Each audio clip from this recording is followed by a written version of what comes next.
Sir అదే మన water bottle కి కూల్ డ్రింక్స్ కి డబ్బులు ఇచ్చాను సార్, రైస్ కి వద్దని చెప్పారా? Okay sir. ఇక్కడ రూమ్ దగ్గర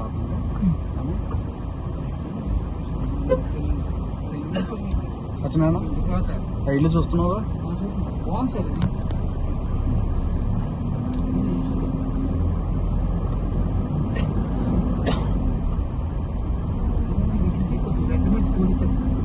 ఇంకా ఉంది. నేను అదే ఇప్పుడు ఫస్ట్ చూసుకో, వర్క్ అనేది ప్లాన్ చేద్దాం.